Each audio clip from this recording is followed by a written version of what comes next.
माननीय सभापति महोदय, आज इस पुराने वक्त की आखिरी रात में खड़े होकर इस नए वक्त के आगाज की नई सुबह के दिन मैं प्रधानमंत्री श्री नरेंद्र मोदी जी, हमारे अल्पसंख्यक मामलों के मंत्री किरण रिजिजू जी का मैं बहुत इस्तकबाल करता हूं।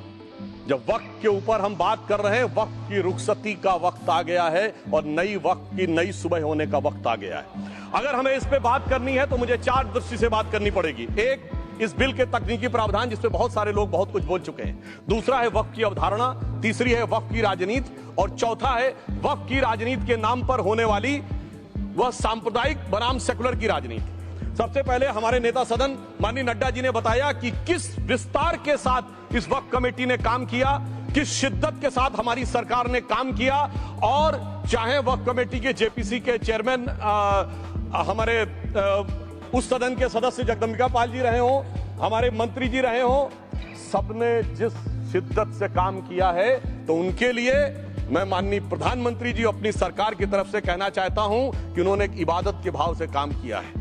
तो मैं कहना चाहता हूं, इबादतों की तरह मैं ये काम करता हूं, अपने फर्ज को झुककर सलाम करता हूं। फिर भी आप खिलाफत कर रहे हैं तो तेरी मुखालफत से निखरती है शख्सियत मेरी। मैं सियासी दुश्मनों का भी बहुत एहतराम करता हूं। तो इस एहतराम के साथ मैं अब आगे का बयान शुरू करता हूं और मैं ये बताना चाहता हूं कि एक बड़ी सिंपल सी बात है जो अभी माननीय नड्डा जी ने भी कहा। दुनिया के तमाम मुस्लिम देश बता दिए, इस्लाम की धर्म स्थली सऊदी अरब, सबसे बड़ा मुस्लिम देश इंडोनेशिया, जहां खलीफत रही वहां टर्की, और यहां आईएसआईएस का इलाका, वहां इराक और सीरिया, वहां कहीं भी कुछ भी नहीं है ऐसा। फिर भी हमारे यहां क्यों है, कैसा? तो मैं कहना चाहूंगा सभापति महोदय, एक हिंदी में कहावत होती है, नया मुल्ला प्याज ज्यादा खाता है, परंतु यहां तो जो गैर मुल्ला प्याज बहुत खा रहा था और इतना खा रहा था कि आंसू निकल रहे थे गरीब मुसलमान के भी और देश के भी।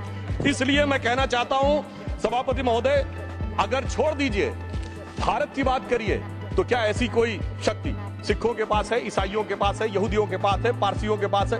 नहीं है। छोड़ दीजिए, इस्लाम के अंदर आइए। अगर इतना भाईचारा है तो ये सुन्नी वक्फ बोर्ड और शिया वक्फ बोर्ड अलग क्यों है मेरे भाई?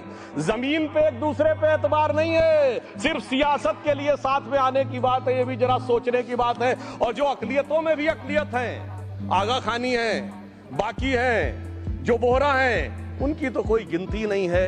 हमारी सरकार ने पहली बार मुस्लिम समाज के अंदर भी ईमानदारी से सबको समान प्रतिनिधित्व देते हुए एक नई सुबह के नए वक्त का आगाज किया है। इसके लिए मैं सरकार को बधाई देना चाहता हूं। और सिर्फ ऐसा ही नहीं है, मुस्लिम समाज के अनेक लोग इस प्रकार के नियमों से बहुत प्रभावित हुए और बहुत प्रताड़ित हुए, जिसके अनेक उदाहरण बहुत लोगों ने बताए होंगे। मोहम्मदन एजुकेशन सोसाइटी कोल्हापुर का केस है, ईदगाह मैदान हुबली का केस है जिसको सुप्रीम कोर्ट ने साफ साफ उसको हुबली धारवाड़ म्युनिसिपल कॉर्पोरेशन को वापस कर दिया। अनीसा अयाशा वर्सेस तमिलनाडु वक्फ बोर्ड का केस है, तेलंगाना स्टेट वर्सेस मोहम्मद मुजफ्फर का केस है, हिमाचल प्रदेश वक्फ बोर्ड वर्सेस ख्वाजा खलीलुल्लाह का केस है, और सभापति महोदय ताजमहल पर भी दावा कर दिया गया। अब तो मैं पूछना चाहता हूं, और सुप्रीम कोर्ट ने अपने जजमेंट में कहा कि भाई शाहजहां के जमाने का लिखा फरमान लेके आइए, तब हम मानेंगे कि इस पे कोई दावा है या नहीं। आप सोचिए कि अगर ये वक्त का कानून इसी ढंग से चला होता तो क्या होता। अभी हमारे जॉन ब्रिटास जी और मनोज झा जी ने बहुत सारी बातें बोली थी। एक प्यास की बात बोली थी उन्होंने, उड़ीसा के ग्राहम स्टोन्स का जिक्र किया था, तो उसमें तो कांग्रेस की सरकार सीबीआई की इंक्वायरी नहीं कर पाई थी। मगर जब ताजमहल का उल्लेख आता है सभापति महोदय, तो एक प्यास मुझे याद आ जाती है। जब शाहजहां जेल में था और दूर से उस ताजमहल को देखता था और उसे सिर्फ एक सुराही पानी मिलता था और उसने औरंगजेब से कहा एक सुराही पानी और भिजवा दो, तो जानते उसने मना कर दिया। तो दुखी होकर शाहजहां ने फारसी में लिखा, ए पिसर तू अजब मुसलमानी, जे पिदरे जिंदा आप तरसानी, आफरीन हिंदुआन सदबार, जे देहंद पिदरावा मुर्दा देवम आप। मतलब तू कैसा मुसलमान है जो जिंदा बाप को पानी के लिए तरसा रहा है? तुझसे तो आफरीन 100 बार उन हिंदुओं को है जो पितृपक्ष में मरे हुए बाप को भी पानी देते हैं। और सभापति महोदय, मैं बताना चाहता हूं कि ये हमने ईमानदारी से मुस्लिम समाज के कल्याण के लिए बात की है, क्योंकि एक तरफ खड़ा हुआ है ईमानदार मुसलमान जो शराफत के साथ ईमान को गले से लगाए हुए हैं, और दूसरी तरफ कुछ चंद सरमाएदार हैं जो उस अमानत में खयानत करके शरारत के साथ उसके झंडा बरदार बनना चाहते हैं। तो ये मुकाबला किसके बीच में है?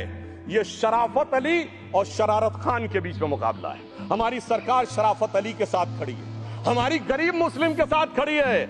ये गरीबों गुर्बत वाले गुर्बत अली और सरमाएदार वाले गाजी खान के बीच का इलाका है।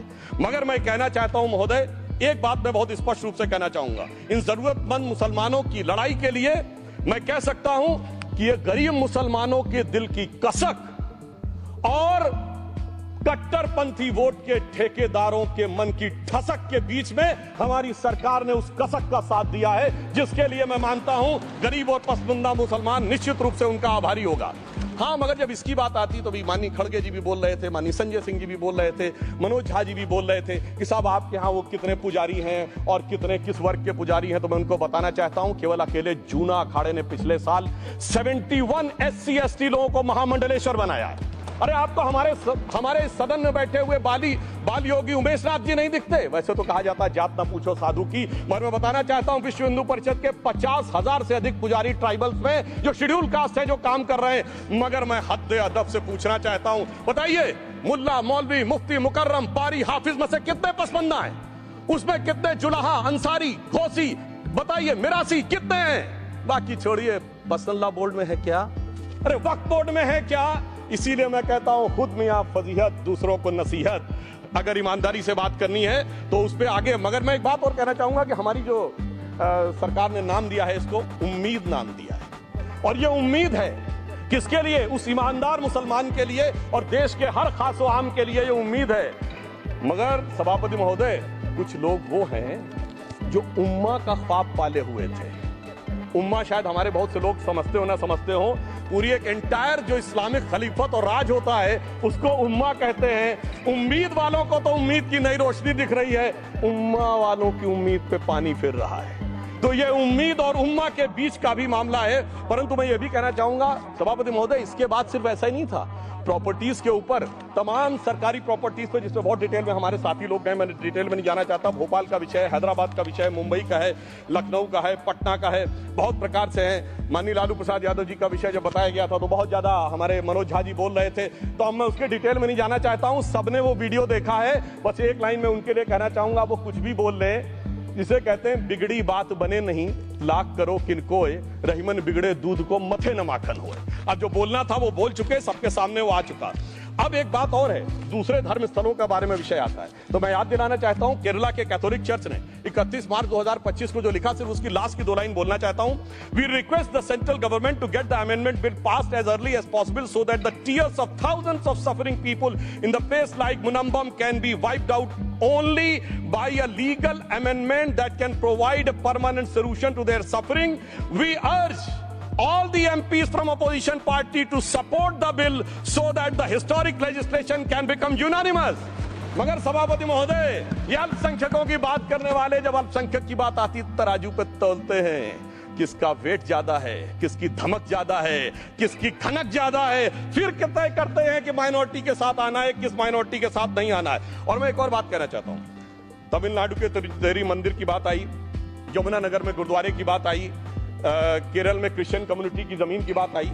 बहुत सारे लोग प्लेसेस ऑफ वर्शिप के एक्ट की बात करते हैं, तो as per places of worship act Tamil Nadu का मंदिर का तो स्टेटस नहीं चेंज हो सकता भाई। 15 अगस्त 47 के बाद किसी प्लेस ऑफ वर्शिप का स्टेटस नहीं चेंज हो सकता, तो वक्फ बोर्ड को क्लेम फॉरफीट कर देना चाहिए, because it is in contrast to the places of worship act. परंतु अब सुनिए, यही गुरुद्वारे के बारे में भी होना चाहिए।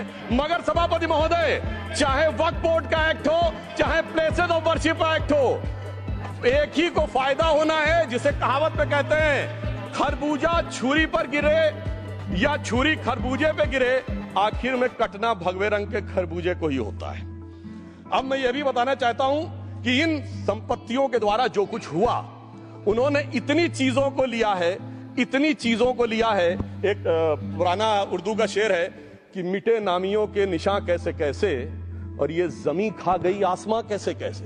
इस जमीन ने कैसे कैसे लोगों को अपने में समा लिया, इसकी तमाम तारीख गवाह है। अगर मैं इसमें बहुत डिटेल में जाऊंगा तो सदन का बहुत सारा वक्त जाएगा, परंतु मैं एक बात ये कहना चाहता हूं कि जब इतना ज्यादा आगे बढ़ गया तो फिर कोर्ट ने आगे इंटरवेंशन करना शुरू किया। मैं डिटेल में नहीं जाना चाहता हूं। अभी कार्तिकेय शर्मा जी बहुतों ने बोला सैयद फसल का case versus union of government, Allahabad high court के केस को कहा, मगर Bashir versus state of west Bengal case में उन्होंने बहुत क्लियर कट कहा है कि waqf is not a religious denomination in accordance with Article 26 of the Constitution, so the matter relating to the restricting the economic, financial, political and other sectoral activities that may be associated with religious practice under Article 25(2)(a) of the Constitution can be regulated by the state. तो मुझे लगता है अब इसके बाद कोई किंतु परंतु का स्कोप नहीं रह जाना चाहिए। परंतु उसके बाद भी सभापति महोदय जो कानून को न माने, जो कहे संविधान को नहीं मानेंगे और जो ये कहे कि साहब अदालत के आदेश को भी नहीं मानेंगे, तो फिर इसका मतलब उसके मन में तो एक ऐसी बादशाही आ गई है। इसके लिए मुझे सभापति महोदय वो पुरानी वाली फिल्म अगर लोगों को याद हो तो मुगले आजम का वो सीन याद आता है कि जब अकबर ने अनारकली को कैद कर लिया तो सलीम कहता है जब्त मैं करूं जिसकी की जमीन वीरान हो गई है, जब्त वो न करे जिनके सिर्फ शौक के बाद चाहत को ठेस पहुंची है। ये जिल्ले इलाही की बादशाही नहीं बल्कि खुदाई है।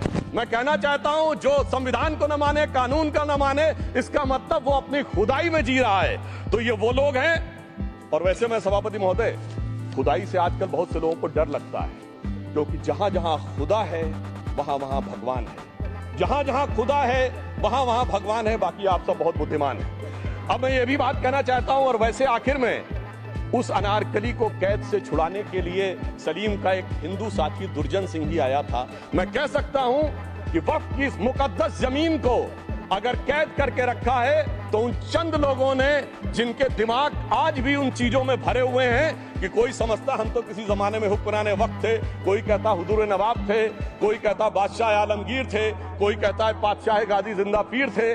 तो नदीमुल हक साहब ने जो बोला था ना, किसी के बाप का हिंदुस्तान थोड़ी है, बिल्कुल मैं कहना चाहता हूं जिन्होंने इस देश के लिए खून बहाया उनके बाप का हिंदुस्तान है, उस गरीब मुस्लिम कारीगर के बाप का हिंदुस्तान है। पर जो ये कहते हैं कि आगरे का लाल किला किसके बाप ने बनवाया, आगरे का किला किसके बाप ने बनवाया, दिल्ली का किला किसके बाप ने बनवाया, हैदराबाद का चार मीनार किसके बाप ने बनवाया, उसके बाप का यह हिंदुस्तान नहीं है।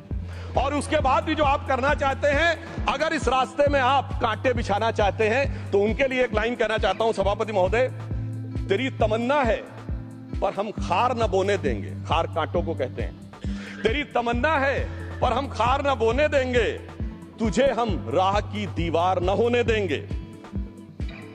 तू सबको रौंद कर आगे जो निकलना चाहे, हम तेरी इतनी भी रफ्तार न होने देंगे। और इसीलिए हमारी सरकार ने इस विषय के ऊपर एक सही और सटीक प्रयोग करने का प्रयास किया है। मैं दूसरी बात यह भी बताना चाहता हूं, हमारे डीएमके के तिरुचि शिवाजी ने अनायास अकारण ये बात बोली थी कि उस समय जब जिन्ना का उल्लेख करते हुए उन्होंने कहा कि पार्टीशन के समय, तो मैं उनके सुलभ संज्ञान के लिए बता देता हूं 1946 की कॉन्स्टिट्यूएंट असेंबली में मद्रास प्रेसिडेंसी में 30 आउट ऑफ 30 सीट जो थी वो मुस्लिम लीग ने जीती थी विद 95% ऑफ वोट्स, और एक भी मुस्लिम वहां के बाद बाहर नहीं गया।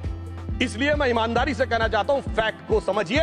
और जो मद्रास प्रेसिडेंसी के मुस्लिम लीग के अध्यक्ष थे और पीजे पोकर साहब बहादुर और मोहम्मद इस्माइल, वही बाद में इंडियन यूनियन मुस्लिम लीग के अध्यक्ष बने, और उन्होंने 28 अगस्त 1947 को सेपरेट इलेक्टोरेट मांगे, जो कोई जाके कॉन्स्टिट्यूएंट असेंबली की डिबेट में पार्लियामेंट किया। आप वेबसाइट पे पेज नंबर 270 पे जाके पढ़ लीजिएगा। सरदार पटेल ने बड़े गुस्से में इस बात को कहा, अब जो हो गया सो हो गया, एक रात में दिल नहीं बदल गया, मगर अब देश के लिए कैसे आगे बढ़ना है उसके लिए ईमानदारी से आगे आओ। और खैर मैं अंबेडकर जी और पटेल जी के बहुत सारे वो कोट कर सकता हूं, सारी बातों को छोड़िए, मगर अफसोस की बात यह है सर कि अभी मनोज झा जी ने बोला था हम में से कोई शक है, कोई गुण है और ये करिए। अरे भैया जमाने चले गए, अब जेनेटिक सीक्वेंसिंग का जमाना आ गया है।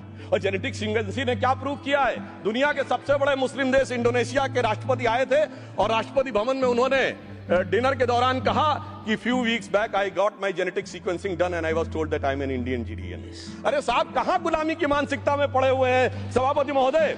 और यहां गुलामी की मानसिकता इस कदर पैबस्त है लोगों के दिमागों में, किसी सदन के एक सदस्य यहां विराजमान है, वो उस समय महाराणा सांगा का उल्लेख कर दिए। मैं ईमानदारी से कहता हूं एक भी इंडियन सोर्स में इसका उल्लेख नहीं है, सारे के सारे फॉरेनर्स और लुटेरों के सोर्स में उल्लेख है। इसीलिए मैं कहता हूं ये गुलामी के जिन्होंने गुलाम बनाया उनके सोर्सेस पे यकीन न करिए। और वैसे थोड़ा सा आउट ऑफ कॉन्टेक्स्ट हो तो ये भी बोल दूं, हमारे सदन के बहुत सदस्यों को नहीं पता होगा, अलेक्जेंडर के आक्रमण का किसी भारतीय सोर्स में कोई उल्लेख नहीं है, पोरस नाम के किसी राजा का उल्लेख नहीं है, सिर्फ और सिर्फ ग्रीक में है। इसलिए गुलामी की मानसिकता से बाहर निकलिए, तब इन चीजों को आप सही ढंग से समझने में सफल होंगे। मेरा अब यह भी अनुरोध अपने सदस्यों के साथ है। वक्त की अवधारणा के बारे में बहुत कुछ बोला जा चुका है कि ओरिजिनली कहां से आया, पर मैं इतना कहना चाहूंगा, सबसे पहले वक्त का उल्लेख आता है जब ससनिड एम्पायर को खलीफा उमर ने कैप्चर किया, तो आज का जो सदन इराक है उसके इलाके को उन्होंने वक्फ डिक्लेयर किया और वो स्टेट के द्वारा कंट्रोल होता था। स्टेट के बारे में माननीय नड्डा जी ने अभी बताया कि बड़े बड़े देशों में किस ढंग से होता था। सर सैयद अहमद खान ने भी वक्फ को मूल इस्लाम का हिस्सा न मानते हुए इसके लिए मुजार शब्द कहा है, जो शरिया के अंतर्गत आता है, और इसी के लिए उन्होंने फतवा आलमगीरी को भी कोट किया था। और इसीलिए 1894 की जो प्रिवी काउंसिल का जजमेंट जो आया था वो वक्फ अल औलाद के खिलाफ आया था। मगर सभापति महोदय, 1906 में कलकत्ता कांग्रेस अधिवेशन में कांग्रेस ने प्रस्ताव पारित किया कि प्रिवी काउंसिल के जजमेंट में कुछ गलती है, इसे बदलना चाहिए, जो कि 1904 में जिन्ना कांग्रेस को ज्वाइन कर चुके थे। इसलिए मैं कहना चाहता हूं फिर 1913 में वो जजमेंट बदला कि हमारे सदन के बहुत से सदस्यों ने इस सदन और दूसरे सदन में बोला है। मैं एक सेंटेंस बोलता हूं, लगेगा जैसे वही लोग बोल रहे हैं। वर्ड ये है, कोट है, since the bill was introduced to administer the Muslim law for Muslims, so the question of public policy does not arise। लगता है जैसे हमारे कोई सदस्य बोल रहा हूं। सर, ये मोहम्मद अली जिन्ना ने अप्रैल 1913 में he is used this word while moving the report of the select committee to the Imperial Legislative Council। Sir, 1913 से 2013 तक भाषा ही नहीं बदली और आज भी भाषा नहीं बदल रही है। हमें ईमानदारी से, और उस समय यूपी और बंगाल ने उसका विरोध किया था। आज यूपी और बंगाल के लोग किस तरीके से साथ में हैं वो पूरी तरीके से दिखाई पड़ता है। इसलिए हम ये कहना चाहते हैं, हाँ, एक प्रश्न बहुत उठाया जाता है कि केवल मुस्लिम ही वक्फ को क्यों दान दे सकता, ऐसा वक्फ बोर्ड में क्यों संशोधन किया गया। मैं ईमानदारी से कहना चाहता हूं, ऐसा नहीं कि मैं इस्लामिक मामलों का बहुत बड़ा आलिम फाजिल जानकार हूं, मगर इस्लाम में बहुत साफ मान्यता है कि जो गैर मुस्लिम है उसकी इबादत अल्लाह कबूल नहीं कर सकते, उसकी दुआ कबूल नहीं होगी तो दान कैसे कबूल होगा। साहब, हम इस्लामिक भावना का सम्मान कर रहे हैं। हमारे अल्पसंख्यक मंत्री गए थे तो वो मदीना में एक डेफिनेट लेवल तक जा सकते, उसके आगे नहीं जा सकते। अगर इबादत की इजाजत नहीं है तो साहब जायदाद की इजाजत कैसे हो सकती है। मुस्लिम भावना का सम्मान है, और अगर है तो कोई मुल्ला मौलवी मुफ्ती मुकर्रम बारी आज जाके बता दे कि कबूल हो सकती है दुआ, तो हम दान भी कबूल करने के लिए तैयार हैं। और तो और छोड़िए साहब, जब आप कहते हैं कि हर चीज हलाल होनी चाहिए, तो साहब हलाल करने की प्रक्रिया नहीं, हलाल करने वाला भी मुस्लिम होना चाहिए, तब वो हलाल होता था। तो मैं पूछना चाहता हूं साहब, काटने के लिए तो हलाल होने के लिए मुस्लिम जरूरी है, और बांटने के लिए बगैर मुस्लिम के भी हलाल होगा, ऐसा तो नहीं हो सकता। तो जो हमारी सरकार ने किया है वो मुस्लिम भावना के सम्मान के लिए किया है। और जहां तक मैं कहना चाहूंगा, हिंदू समाज के बारे में बात करते हैं, हमारे यहां कोई प्रॉब्लम नहीं है। हमारे यहाँ कोई ऐसा नहीं कि हज पे कोई गैर मुस्लिम नहीं जा सकता। हमारे देखिए कुंभ में 50 लाख विदेशी आए थे और किसी से नहीं कहा या कन्वर्ट हो जाओ। इसलिए मैं कहना चाहता हूं, हिंदुइज्म की धारणा और बाकी धारणा का जो तुलना करने का प्रयास करते हैं वो बहुत उचित नहीं है। मगर सभापति महोदय, इस वक्त ने कई अद्भुत नजारे दिखाए। इस्लाम में जो काफिर से ज्यादा मुशरिक और शिर्क को बुरा माना गया, नहीं जो भगवान को माने ही नहीं। यहां देखिए वो लेफ्ट के लोग जो कहते धर्म एक अफीम है, वो आज खुदाई खिदमतगार बन के खड़े हो गए। सोचिए कैसा बदलाव आया है। और सर, मुझे एक और चीज नजर आती है, एक पुराना गीत था, वक्त ने किया क्या हंसी सितम। तो आज मैं कहना चाहूंगा, वक्त ने किया क्या हंसी सितम कि मुस्लिम लीग और शिवसेना मिलके हो गए हम। और मैं कहना चाहता हूं, ये मुस्लिम लीग वो है जिसने सेपरेट इलेक्टोरेट की मांग की थी, और इस शिवसेना के उबाटा के हमारे इस सदन के एक सदस्य हैं। और सर, हमारे साथ मुरली जी बैठे हैं, मुरली देवड़ा जी ने मुझे याद दिलाया, उन्होंने मिलिंद देवड़ा जी ने याद दिलाया, उन्होंने कहा एक जमाने में उन्होंने कहा था मुस्लिमों की नागरिकता छीन लेनी चाहिए। इसीलिए मैं कह रहा हूं, वक्त ने किया क्या हंसी सितम, ये दोनों मिलके हो गए हम। और सर, मैं इसके बाद एक टेक्निकल बात करना चाहता हूं। जब इन्होंने टाइम ड्यूरेशन हटा दिया था और बैक में पीछे जा सकते थे, तो मैं पूछना चाहता हूं सर कि जब ब्रिटिश हुकूमत आई तो उसने तो मुगलों सारी हुकूमत ले ली थी, तो उनका मालिकाना हक कैसे हुआ। सर, 1707 के बाद तो इस्लामी हुकूमत दिल्ली से खत्म हो गई थी। एक आखिरी मुगल बादशाह शाह आलम के लिए तो बोला जाता था, सल्तनते शाह आलम दे लाल किले ते पालम, यानी आज का IGI एयरपोर्ट। तो साहब उसके बाद ये गुजरात के सूरत से लेकर लखनऊ तक उनका मालिकाना हक निकलने कहां से लगा।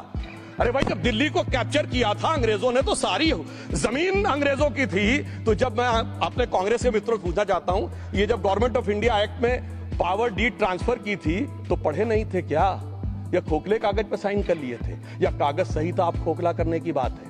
मैं पूछना चाहता हूं, जब 250 साल तक वो हुकूमत ही नहीं रही तो उस हुकूमत के फरमान की लेजिटिमेसी कैसे हो सकती है। ये मैं कानूनविदों के लिए भी एक फूड फॉर थॉट रखने की बात करता हूं। और दूसरी बात मैं कहना चाहता हूं, ये किन हुकूमतों की बात कर रहे हैं सभापति महोदय। अगर सूरत नगर निगम पे दावा है मुगल के जमाने का और तमिलनाडु के मंदिर पर अरकाट के नवाब का, सभापति महोदय, ये वो हुकूमतें थी जो जजिया लगाती थी, ये वो हुकूमतें थी जो जिम्मी का कॉन्सेप्ट रखती थी, ये वो हुकूमतें थी जो गाजी की बात करती थी। क्या भारत के संविधान में उन हुकूमतों के फरमान को सही मान्यता देना सही है? बिल्कुल गलत है। मैं कहता हूं बाबा साहब अंबेडकर के संविधान में यदि आप ऐसी हुकूमतों के फरमान को रखने की कोशिश करते हैं तो this is fraud on constitution. और हमारी सरकार ने अगर बैकडेट से वो बंद किया है तो उस फ्रॉड को रोकने की पूरी व्यवस्था की है। और यहां पर मैं ये भी कहना चाहता हूं सभापति महोदय, जमींदारी उन्मूलन 1948 में हो गया, मगर ये बाद में जमींदार कैसे क्रिएट हो गए? हमने बचपन में विनोबा भावे, हम लोगों के जन्म से बहुत पहले की बात है, विनोबा भावे जी के भूदान आंदोलन की बात सुनी थी, जिसमें जमींदारों से पैसा लेके जमीन लेके गरीबों को दी जाती थी। पर सभापति महोदय, कभी आपने सुना कि गरीबों की जमीन जमींदारों को मिल जाए? वो 2013 के बोर्ड ने वो व्यवस्था कर रखी थी। यानी वो भूदान आंदोलन था गांधी जी के शिष्य विनोबा जी का, तो आज के गांधियों के नेतृत्व में भू हड़प आंदोलन शुरू हो गया। अगर वो भूदान आंदोलन था तो ये भू हड़प आंदोलन था। इसलिए मैं एक और बात भी कहना चाहूंगा सभापति महोदय कि जिन हुकूमतों के फरमान की बात की जाती है, एक और फैक्ट है, इसको कोई अन्यथा न ले, जितने मुस्लिम बादशाह अलाउद्दीन खिलजी के बाद उन्होंने बगदाद की खलीफा का खुतबा पढ़ा है। That is a foreign rule, it's on record. कैसे उसको भारत सरकार मान्यता दे सकती है? इसलिए मैं कहना चाहता हूं जरा सा गौर से देखेंगे तो हकीकत आपके सामने आ जाएगी। और क्या कभी किसी ने कल्पना की, किसी क्रिश्चियन ने तो नहीं कहा कि इंडिया गेट हमारा है, गेटवे ऑफ इंडिया हमारा है, और चर्च नहीं सही फिर भी चर्च गेट हमारा है? तो फिर यह केवल किसी एक के दिमाग में क्यों आती है? हमने जो इवैक्यू एक्ट के तहत दे दिया था पाकिस्तान के गए लोगों को, क्या हमारे जो सिख और हिंदू भाई आए थे उनकी जमीनें मिली? अरे महाराजा रणजीत सिंह की राजधानी लाहौर थी और काबुल तक था राज, तो क्या उन्होंने जमीनें नहीं दान दी होगी गुरुद्वारे और मंदिरों को? वो मिली? अरे वो तो छोड़िए, ननकाना साहब और करतारपुर साहब तक नहीं मिला था। इससे दिखाई पड़ता है कि कितनी एक तरफा हम लोगों ने कोई निगोशिएट ही नहीं किया और उसे करने की बात कही थी। इसलिए मैं कह सकता हूं सर कि अब हमारी सरकार ने जो संशोधन किए हैं, अब यह मजहबी हुकूमत के फरमान से नहीं, बाबा साहब अंबेडकर के संविधान से चलने वाला है। अब मैं अंत में उस विषय के ऊपर आता हूं जिसे सांप्रदायिक राजनीति बनाम सेकुलर राजनीति इसके ऊपर कहा जाता है। सभापति महोदय, मैं बताना चाहता हूं कि जब आजादी मिली उसके बाद क्या किसी ने डिमांड किया था कि हमें वक्फ बोर्ड चाहिए? नहीं किया था। फिर क्यों 54 में दिया गया? किसी मुस्लिम ने डिमांड किया क्या कि मदरसे चाहिए? फिर क्यों दिया गया? मुस्लिम समाज तो राष्ट्र की मुख्य धारा में आने को तैयार था, इसीलिए यूसुफ खान, दिलीप कुमार के नाम से आने में उन्हें कोई प्रॉब्लम नहीं थी। महजबीन बानो को मीना कुमारी के रूप में आने में प्रॉब्लम नहीं थी। मुमताज बेगम को मधुबाला बन के आने में प्रॉब्लम नहीं थी। हामिद अली को अजीत के रूप में आने प्रॉब्लम नहीं थी। मगर और मैं यह भी बताना चाहता हूं, मुस्लिम समाज में बहुत बड़ा तबका उस समय इस बात को सोच रहा था, और अभी कपिल सिब्बल साहब बोले ये उस चीज के वकील नहीं, इन्हें पता होना चाहिए, पता होगा कि सुन्नी सेंट्रल वक्फ बोर्ड राम मंदिर में 1961 में मुद्दई बना है। 12 साल के बाद, क्योंकि के मोहम्मद ने लिखा है कि एक बहुत बड़ा तबका था जो ये मानता था कि हमें इस चक्कर में नहीं पड़ना चाहिए। मगर अफसोस कि वही लेफ्टिस्टों, सेकुलरिस्टों ने उनको समझाकर इस मुकाम तक लाकर खड़ा कर लिया। अब यहां मैं एक और बात कहना चाहूं, खैर छोड़िए उन सरकारों ने बाद में क्या दिया, मगर उसके बाद सुनिए, इंदिरा जी के जमाने में मुस्लिम पर्सनल लॉ बोर्ड आया, तो राजीव जी के जमाने में शाबानो केस आया, तो नरसिम्हा राव के जमाने में 95 का एक्ट आया, तो मनमोहन सिंह जी के जमाने में 2013 का एक्ट आया, मगर इलाज नहीं निकला। तो इसे एक शेर में कहूंगा कि मरीजे सेकुलर इश्क पर लानत खुदा की, मर्ज बढ़ता गया जो तौबा की। अब मैं सभापति महोदय एक और बात कहना चाहता हूं, शुरू के 20-25 साल में मुस्लिम समाज के बारे में मैं कहना चाहता हूं। आज जब आजादी मिली तो मुस्लिम समाज के प्रतीक कौन थे? उस्ताद बिस्मिल्लाह खां, उस्ताद फरीदुद्दीन डागर, उस्ताद बड़े गुलाम अली, उस्ताद जाकिर हुसैन, जिनकी अभी कुछ दिन पहले डेथ हुई, बड़े बड़े नगमा निगार, हसरत जयपुरी, मजरूर सुल्तानपुरी, साहिर लुधियानवी, कैफी आजमी, जोश मलियाबादी, जिगर मुरादाबादी। अब सर क्या हो गया? तब मुस्लिम समाज इन अदब के शाहकारों के साथ जोड़ा जाता था। आज मुस्लिम समाज का नेतृत्व किन लोगों के साथ जोड़ता है? इशरत जहां, याकूब मेनन, मुख्तार अंसारी, अतीक अहमद, दाऊद इब्राहिम। कौन जोड़ रहा है ये? तब से सर, जब से ये सेकुलर हो गया देश 1976 से और सेकुलर सियासत शुरू हुई, उसने ले जाकर इनको इस मुकाम तक पहुंचाया। और इस वक्फ बोर्ड के बिल में भी जो बात कही जा रही है सर, मुस्लिम समाज को यह समझाया गया कि तुम्हें बीजेपी वालों को तुमसे बड़ी अदावत है, और कहा गया इनको बड़ी मोहब्बत है। जब यह देश आजाद हुआ, मैं उत्तर प्रदेश का रहने वाला हूं, उत्तर प्रदेश में 1931 की सेंसस में 8% रेट ऑफ डेथ थी और सैयद मुसलमानों में 24% थी। यूपी की ब्यूरोक्रेसी में 20% थे। आज कहां चले गए सब? मैं एक लाइन में कहना चाहूंगा, ये अदावत और मोहब्बत की सियासत में ऐसे फंसे कि किसी को किसी की मोहब्बत ने मारा, किसी को किसी की अदावत ने मारा, मगर इस शराफत अली को सेकुलर सियासत ने मारा। और मैं सभापति महोदय एक और बात कहना चाहता हूं कि चलिए बोलिए। Fauzia Khan, please one second, mike is there. Yes, ये बोल रहे हैं मुस्लिम समाज आज का इशरत जहां और फलाना टेररिस्ट के साथ नाम जोड़ रहे हैं। ये बिल्कुल आरोप है सर, इसको एक्सपंज करना चाहिए। ये समाज के साथ अन्याय है। ये बात आपको एक्सपंज करना होगा सर, ये बात को। एक honourable member, if you would carefully go through what Sudhanshu has said, I am sure you will appreciate his spirit. Just think for a moment. He has not cast any aspersions. Sudhanshu, go ahead. Time में जवाब दूंगा और उसके बाद ये हमारा सदन माने ना माने, जो देख रहे होंगे उनके लिए कहना चाहता हूं sir, doctor APJ Abdul Kalam. One second. काहे परेशान? Vaiko ji, honourable member, Vaiko ji, oh my God,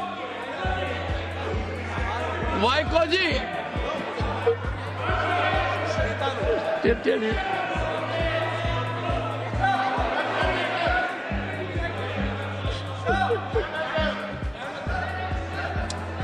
honourable SM को जी हिंदी समझ रहे हैं।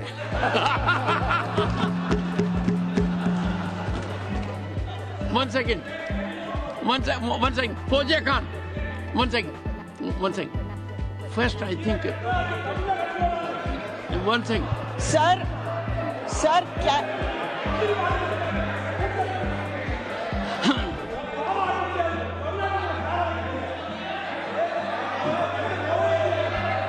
sir, community cannot be stigmatized. Yes. An entire community cannot I'll be come to you. branded like this. Fauziya Khan ji, I'll come to you. I'll give you the opportunity. Honorable Finance Minister. But one line is said. One line. No, one nimisham irungappa, please. He might be very emotional, sir, but that one line he said is objectionable, and I will seek your indulgence to remove it. He said, Tamil Nadu la kaal vai paakren. You enter Tamil Nadu, I'll see you. No good. No good. இல்ல தப்பது தப்பு. அப்படி சொல்லக்கூடாது. நீங்க அப்படி பேசுறது தப்பு. நீங்க அப்படி பேசுறது ரொம்பவே தப்பு. இந்த நாட்டுல யார் வேணாலும் எங்க வேணாலும் கால் வைப்போம். யாருக்கும் அதிகாரம் இல்ல உணர்வு உயிர் மேல. Honorable Finance Minister. So sir, this is atrocious. You set foot in Tamil Nadu and take care. What is that language? We have a Home Minister after a long time who has brought about changes unthinkable. What he said, you can be fully assured. Yes, Honorable Home Minister. Yes, Jairam ji. Minister, Please. if the Yes, Honorable Finance Minister Honorable Member. has found a statement objectionable, Jairam ji, address the chair. the statement of the Honorable Member stigmatizing a whole community is objectionable. Oh. And what is worse is the chairman lending respectability to that view. Oh my. That is even worse. Honorable That is even Home worse. Minister. मान्यवर, सुधांशु जी ने मुसलमानों के लिए कुछ नहीं किया है, India alliance के लिए किया। अब मैं एक एक कर बता देता हूं। अरे सुनो ना भाई, आप सुनो तो। अरे दिग्विजय सिंह सुनिए, मैं खड़ा हूं ना अपने पैर पर।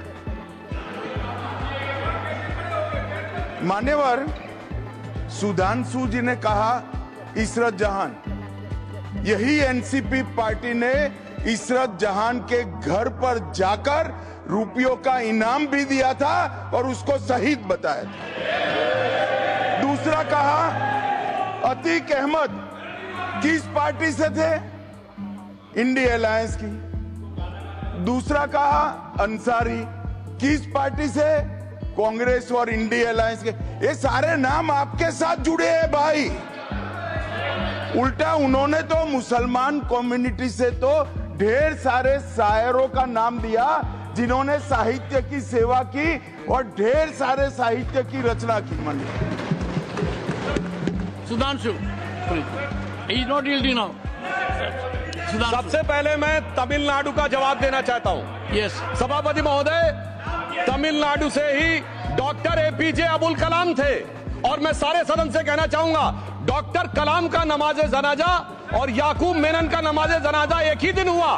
कितने लोग याकूब मेनन के नमाज जनाजा में गए और कितने डॉक्टर कलाम के नमाज जनाजा में गए? डॉक्टर कलाम मेमोरियल पे कितने लोगों की फोटो है? दिखाएं मुझे, सोशल मीडिया पे पोस्ट की हो। मगर अफजल हालात का मारा था आपके एक मंत्री का ऑफिशियल ट्वीट है, वो इस सदन के सदस्य नहीं तो मैं नहीं बोल रहा हूं। याकूब मेनन की जुडिशियल किलिंग हुई आपके एक नेता का, मिनिस्टर का ऑफिशियल ट्वीट है, सदन के सदस्य नहीं है इसलिए नहीं बोल रहा हूं। और सर 26/11 आरएसएस ने कराया, सदन के सदस्य बैठे हुए हैं। हाफिज साहब और सुनिए जाकिर नायक शांति का मसीहा सदन में सदस्य बैठे हुए हैं। सर किसने जोड़ा? मैं नहीं कह रहा हूं जोड़ा, हमने किससे जोड़ा मैं बताना चाहता हूं। मैं अपनी बात, सर मैंने नाम किसी का नहीं लिया। सर आपने उड़ता तीर क्यों पकड़ लिया? सर मैंने नाम नहीं लिया, उड़ता तीर क्यों पकड़ लिया? सर मैं पूरी बात करूं। सर मैं कहना चाहता हूं हमारी सोच मुस्लिमों के बारे में और इनकी सोच में क्या अंतर है। देखिए जिन लोगों ने मुस्लिम हिस्ट्री नहीं पढ़ी उन्हें मैं बताना चाहता हूं। एक दो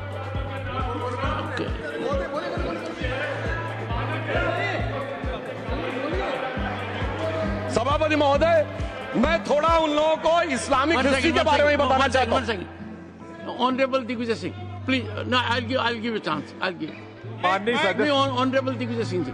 माननीय सभापति महोदय, जो माननीय सदस्य ने एक बात कही है, मैं सुन रहा था डॉक्टर त्रिवेदी जी की बात।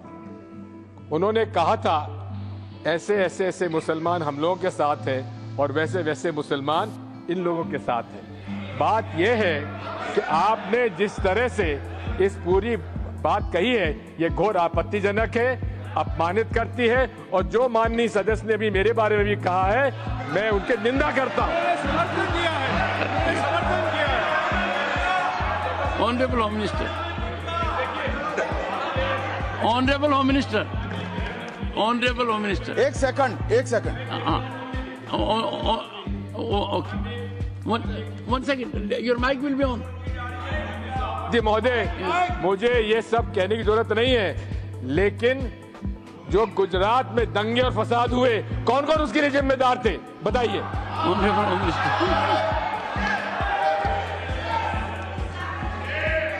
मान्यवर, मैं ध्यान से बारीकी से पूरे संवाद को सुन रहा हूं।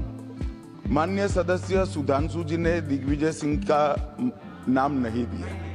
अब वो खड़े होकर कहे मेरे बारे में कहा, इससे साबित हो गए। और अभी भी मौका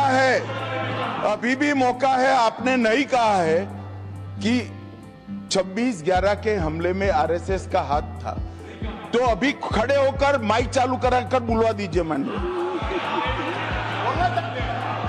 और आपत्तिजनक बात है, मैंने ये बात कभी नहीं कही है, ये आप लोगों का प्रचार है। मेरी आपत्ति इस बात की थी कि सभी माननीय सदस्य ने और बात कही है कि अब हमारे तरफ ऐसे ऐसे मुसलमान थे और वैसे वैसे मुसलमान हम लोगों की तरफ थे।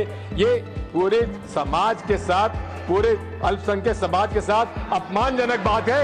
और माननीय सभापति महोदय, आप बताइए, माननीय गृह मंत्री जी, आप वहां पर थे, गृह मंत्री थे जब दंगे हुए थे, तो आप लोगों का क्या रोल था ये जन जाहिर। Honorable Home Minister. इनको मेरा हुआ ऐसा है कि मैं ही दिखाई पड़ता हूं। आपकी सुनिए, अब सुनिए ना दिग्विजय सिंह, सुनिए, एक मिनट सुनिए। दंगे शांत होने के बाद 18 महीने के बाद मैं गृह मंत्री बना। दंगा हुआ तब मैं गृह मंत्री नहीं था। Sudhanshu Trivedi. संदर्भ में किसी का नाम नहीं लिया। अजीज बर्नी की किताब थी 2611 एंड आरएसएस कॉन्स्पिरेसी, कोई जाके चेक कर ले उसमें कौन कौन कहां कहां था। अब मैं मुसलमानों के बारे में कहना चाहता हूं, मुस्लिम समाज के लिए।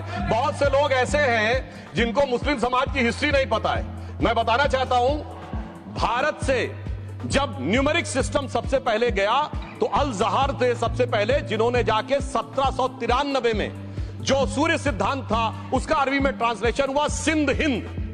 और हम बता रहे हैं हम किस तरह के मुस्लिम को साथ रखते हैं। डॉक्टर कलाम से बड़ा आलिम इस्लाम में साइंसदान नहीं हुआ, और आरिफ मोहम्मद खान साहब जो बिहार के गवर्नर हैं, उनसे बड़ा आलिम फाजिल मुसलमान आज सियासी जमात में तो नहीं होगा, ये मैं दावे के साथ कह सकता हूं। मगर मैं बताना चाहता हूं सर, उसके बाद उन्होंने एक किताब लिखी, एक सर 10th सेंचुरी के मुस्लिम राइटर थे जिन्होंने किताब लिखी, उसका नाम था the compendious book of balancing and completion according to Hindu calculation, जिसको शॉर्ट में अल जब्र कहा गया, और वहां से अलजबरा निकला, और सर उसके बाद अल ख्वारिज्म आया। और सर आज मेरे ख्याल से सदन के बहुत से लोगों को नहीं पता होगा, ये जो एल्गोरिथम वर्ड है ये अल ख्वारिज्म से आया हुआ है। एक जमाने में इस्लाम में बैतुल हिकमत था, यानी वो सबसे बड़ा हिकमत का केंद्र था, जब एक से एक लोग होते थे। बहुतों को नहीं पता होगा कि कोलंबस ने जिस नक्शे के थ्रू दुनिया ट्रेवल किया था वो बनाने वाला भी एक मुस्लिम था, अल इदरीसी। मगर सर एल्गोरिथम आज ऐसा बदला कि एआई के एज में दलगत भावना से ऊपर उठकर औरंगजेब के साथ खड़े हो गए। सर ये एल्गोरिथम किसने बदल दिया, ये मैं बताना चाहता हूं। इस पे थोड़ा सोचने की जरूरत है। इसलिए मैं कहता हूं मुस्लिम पॉलिटिक्स की सोच क्या थी, हमने किन मुसलमानों का साथ दिया है, मैं बताना चाहता हूं सर। वीर अब्दुल हमीद की शहादत की 50वीं वर्षगांठ 2015 में हुई।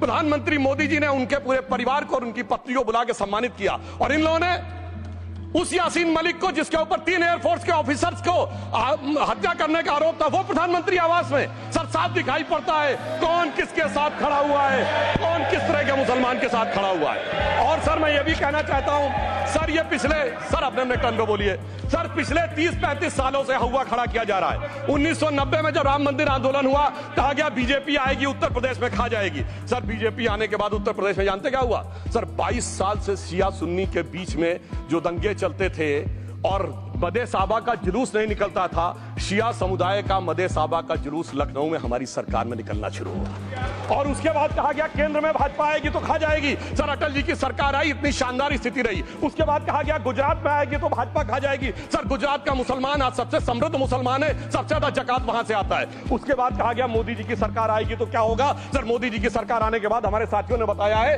अल्पसंख्यक समुदाय के 70% लोग हैं जिनको किसी न किसी एक योजना का लाभ जरूर मिला है। और सर फिर कहा गया सीए आएगा तो नागरिकता छिन जाएगी। सर उसके बाद भी आपने सब देखा, और सर हम बचपन में सुनते थे कि राम मंदिर बनने लगेगा तो मिडिल ईस्ट के देश पेट्रोल देना बंद कर देंगे। सर राम मंदिर भी बन रहा है, और भारत मिडिल ईस्ट कॉरिडोर भी बन रहा है, और अबू धाबी में भी मंदिर बन रहा है, और 4 मुस्लिम देशों ने सर्वोच्च नागरिक सम्मान मोदी जी को दिया हुआ है। इसलिए मैं कहना चाहता हूं सर, मर्ज हो तो उसका इलाज किया जा सकता है। जैसे हमारे यहाँ वैद धन्वंतर माने गए हैं, इस्लामी अकीदे में वैद हकीम लुकमान माने गए, तो कहा गया है उनके लिए कि इसमें क्या रखा है, देखे है जो तू आन के पास, बदगुमा वहम की दारू नहीं लुकमान के पास। यानी मर्ज का इलाज है, पर वहम का इलाज तो हकीम लुकमान भी नहीं कर सकते जो आपने पाल कर रखा है। मैं कहना चाहता हूं हम किन मुसलमानों की बात करते हैं, आप गंगा जमुनी तहजीब की बात करते हैं। सर दारा शिकोह औरंगजेब का बड़ा भाई था, उसने उपनिषदों का अध्ययन किया, संस्कृत में अनुवाद कराया और नाम रखा सिर्रा अकबर, यानी वर्ड्स ऑफ गॉड।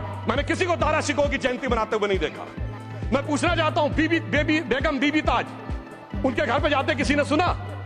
सर ये बताइए, आलम शेख इतने बड़े कृष्ण भक्त के कवि, किसी ने सुना उनके घर पे जाते हुए? मलिक मोहम्मद जायसी जिन्होंने पद्मावत लिखा, उत्तर प्रदेश के रहने वाले, उनके घर पे कोई गया? ये बताइए ब्रिगेडियर मोहम्मद उस्मान के घर पे कौन गया? आजमगढ़ में, गाजीपुर के रहने वाले थे, आज तक जाने वालों में नहीं दिखे। और मैं सर बताना चाहता हूं एक और बात, सर एक सैयद इब्राहिम रसखान हुए हैं, बहुत बड़े कृष्ण भक्त के कवि। सर जिन्होंने क्या लिखा, उन्होंने कहा मेरा अगला जन्म हो तो भी मैं कृष्ण भक्ति बनना चाहूंगा। मनुष्य बनूं तो ग्वाल बाले के रूप में, और पशु बनूं तो गाय के रूप में। उन्होंने कहा मानुष हो तो वही रसखान, बसों ब्रज गोकुल गांव के ग्वारन, जो पशु हो तो कहा बस मेरो चरो नित नंद की धेनु मजारन। सर उन्होंने कहा गायों के बीच में नंद बाबा की गायों में जन्म लेना चाहूंगा। मगर सर आज एक ऐसे नेता आए हैं इस देश में जिनको गायों से बदबू आने लगी है, तो उनके लिए मुझे मेरे मन में भाव आता है सर कि श्री रामचंद्र कह गए सिया से, ऐसा कलयुग आएगा गोपालक श्री यदुवर कुल में एक ऐसा नेता आएगा जिसे बकरे कटने में खुशबू मिलेगी, गौ माता में बदबू पाएगा। रामचंद्र कह गए सिया से कैसा कलयुग आएगा। अब सर मैं एक और बात भी कहना चाहता हूं, हम किनको मानते हैं सर? नजीर अकबराबादी को सुनिए, कृष्ण भक्त के लिए क्या कहा। सर मैं एक बोलना चाहता हूं, बुल्ले शाह ने क्या कहा? बुल्ले शाह ने कहा, अभी होली गुजरी है, उसने कहा था आज होली खेलूंगी मैं, कर बिस्मिल्लाह। उन्होंने आगे कहा, अलस्तु भी रबिकुम, प्रीतम बोले, सब सखियों ने घूंघट खोले, नाम नबी की रतन चढ़ी, सुनिएगा, नाम नबी की रतन चढ़ी और बूंद पड़ी अल्लाह अल्लाह, आज होली खेलूंगी मैं, कर बिस्मिल्लाह। तो मैं भी कहता हूं अब बिस्मिल्लाह करिए और उसके बाद हमारे इस सहयोग करिए, इस सकारात्मक उसका, वरना अल्हम्दुलिल्लाह जो हम मुसलमानों के लिए और देश के लिए करना चाहते हैं उसमें हमें सफलता जरूर मिलेगी। अंत में मैं सिर्फ ये कहना चाहता हूं सर, तमाम प्रकार की बातें यहां पर हुई, सकारात्मक और नकारात्मक, मगर अफसोस की बात यह है कि 1913 के वक्फ वाल औलाद से लेके 2013 के वक्फ वाल औलाद तक इनकी फितरत नहीं बढ़ती, क्योंकि सर ये तो पार्टियां ही अल औलाद है, तो इनको तो उससे बहुत ज्यादा वो होगी। पर मैं सिर्फ अंत में कहना चाहता हूं सर, अपनी सोच बदलिए। आप जिस कश्ती पे सवार होकर इस दरिया को पार करने की कोशिश कर रहे हैं, पिछले 75 साल में नहीं कर पा रहे हैं, 10-12 साल में बहुत हिचकोले खा रहे हैं, तो कश्ती और रास्ता बदलिए। तो इनके लिए अंत में एक पंक्ति कहते हुए बात समाप्त करना चाहूंगा कि इन्होंने कश्ती भी नहीं बदली, दरिया भी नहीं बदला, पर इन डूबने वालों का जज्बा भी नहीं बदला, पर है शौक के सफर ऐसा, एक उम्र हुई हमने, मंजिल भी नहीं पाई, रास्ता भी नहीं बदला। अब अगर नई मंजिल पानी है, नई मंजिल की नई सुबह देखनी है, तो मैं कहना चाहता हूं आइए सबको साथ लेकर चलिए। और एक ऐसा वक्त आया है जब मैं जो हमारे किरण रिजिजू जी ने कहा था कि मैंने शम्मा जलाई हवाओं के खिलाफ, तो मैं प्रधानमंत्री मोदी जी की तरफ से कहता हूं कि हमें इल्जाम मत दीजिए, बहुत अफसोस होता है, हमें इल्जाम मत दीजिए, बहुत अफसोस होता है। बड़ी तरकीब से कश्ती यहां तक लेके आए हैं और बदल देते हैं हम दरिया की लहरें अपनी हिम्मत से, आंधियों में भी अक्सर चिराग हमने जलाए हैं। धन्यवाद।